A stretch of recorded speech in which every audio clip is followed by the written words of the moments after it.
எல்லாருக்கும் வணக்கங்க.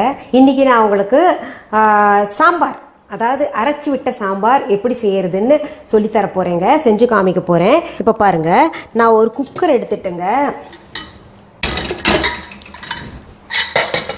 துவரம் பருப்பு அலசி நான் வச்சிருக்கேன். அந்த துவரம் பருப்பு போட்டுடுறேன் குக்கர்ல.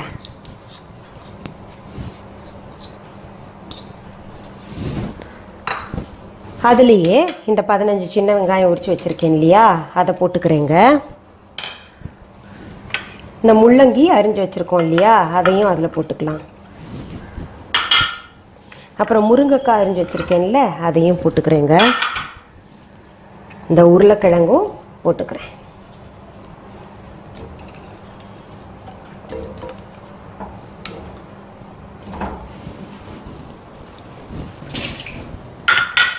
இதை போட்டு மஞ்சத்தூள் போட்டுடலாங்க.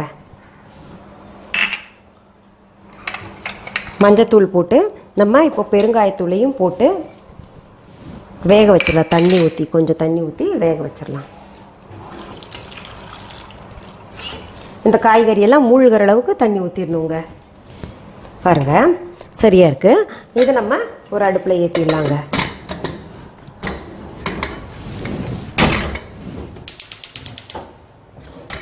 அடுத்தது நம்ம என்ன பண்ணலாம், செகண்ட் ப்ராசஸ்ங்க. இது செகண்ட் ஸ்டெப் பண்ணணும். நம்ம ஒரு பேன் எடுத்துக்கலாம். பேன் எடுத்து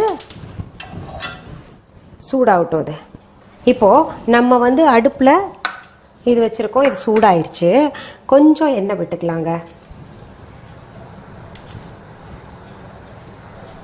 கொஞ்சம் ஒரு 2 டீஸ்பூன் அளவு எண்ணெய் விட்டுட்டு வரக்கொத்தமல்லி இருக்கு இல்லையா, அதை போட்டுடலாம். அப்புறம் வெந்தயம் போட்டுடலாம்.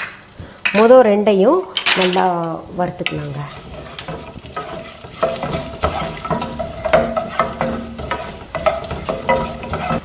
இப்போது இந்த வரமிளகாய் போட்டுக்கலாங்க. அப்புறம் சீரகத்தையும் போட்டுக்கலாம். இது எல்லாத்தையும் நல்லா வறுக்கணுங்க.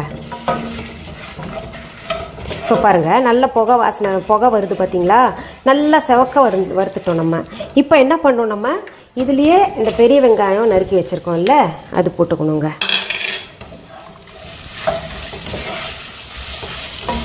நல்லா ஹோட்டல் சாம்பார் மாதிரி இருக்குங்க. இன்னும் சொல்லணுன்னா அதை விட கூட சுவையாக இருக்கும்னு கூட சொல்லலாம். நம்ம அவ்வளோ நல்லா இருக்கும் இது. இப்போ இதை போட்டு வதக்கலாம். இப்போ பாருங்கள், இந்த வெங்காயம் ஒரு மாதிரி டிரான்ஸ்லூஷன் கலரில் ஆயிடுச்சு. ஒரு மாதிரி பிங்கிஷாக வந்துருச்சு இல்லையா. அதில் நம்ம என்ன பண்ணோம், அப்படி வந்தோடனேயே இந்த தக்காளி நம்ம நறுக்கி வச்சுருந்தோம் இல்லையா, அதையும் போட்டுக்கலாம். தக்காளியும் கொஞ்ச நேரம் நம்ம இப்போ வதக்கணும்.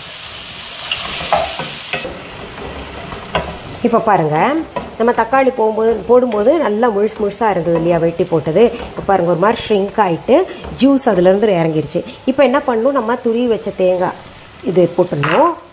போட்டு இதையும் நல்லா கலந்துடலாங்க. எப்பவுமே தேங்காய் போட்டு அடுப்பில் ரொம்ப நேரம் இருக்கக்கூடாது. எப்பவும் தேங்காவை நிறைய பேர் கொழுப்பும்பாங்க. அந்த கொழுப்பு இது நல்ல கொழுப்புங்க தேங்காய். ஆக்சுவலாக இன்னொன்று கொழுப்பு சத்தா எப்போ மாறுதுன்னா, நம்ம தேங்காவை அடுப்பில் வச்சு ரொம்ப நேரம் கிளறினா தான் அது கொழுப்பு சத்தா மாறும். நமக்கு போட்டு எப்போவுமே பொரியல்லையும் ஆகட்டும், எல்லாத்துலேயுமே தேங்காய் போட்டு உடனே கிளறி எடுத்துடணும். நம்ம இப்போ தேங்காய் போட்டு இது பண்ணியிருக்கோம் இல்லையா. இங்கே பாருங்கள், இப்போது கொஞ்சம் ஆற விட்டுடலாம் இதை. இப்போ பாருங்கள், நம்ம இது வதக்கி வச்சோம்ல எல்லாத்தையும், அதை இப்போ மிக்சியில் போட்டு நான் நல்லா அரைச்சிக்கிறேங்க. நல்லா கூழ் மாதிரி அரைச்சிக்கணும்.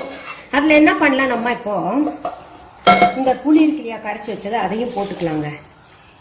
முதல் தான் அந்த காலத்தில் வசதி இருக்காது.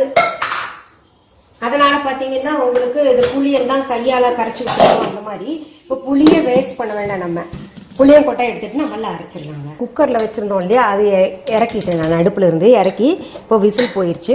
திறந்து பார்க்கலாம். பாருங்கள், காய்கறி எல்லாம் சரியாக வெந்திருக்கு. இங்கே பாருங்கள்,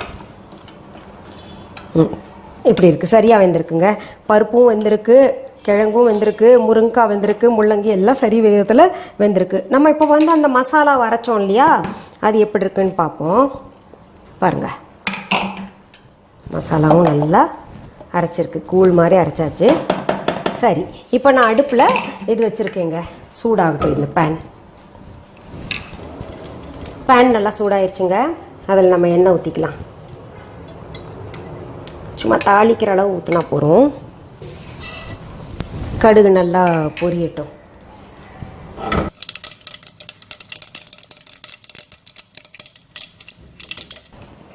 கடுகு நல்லா பொரிஞ்சிருச்சுங்க. இப்போ நம்ம வந்து அதில் இந்த மசாலா ஊற்றிக்கலாம்.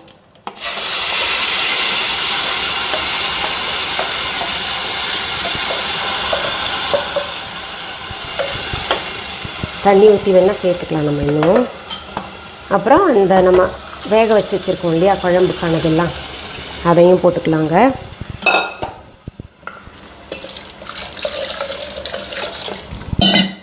கருவேப்பிலை அதில் போட்டுக்கலாம்.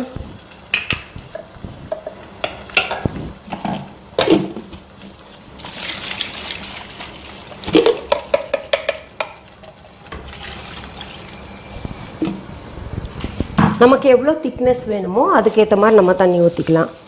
ஏன்னா நம்ம இட்லிக்கு தொட்டுக்க போகிறோம். இதை பாருங்க, நல்லா கலந்து விட்டுருலாங்க. இதை இன்னும் கொஞ்சம் திக்காகவே இருக்குது, நம்ம தண்ணி வேணால் சேர்த்துக்கலாம்.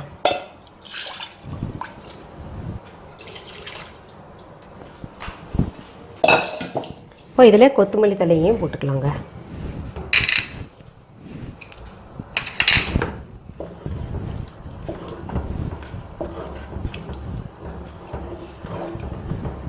கொஞ்சம் உப்பை சேர்த்துக்கலாங்க.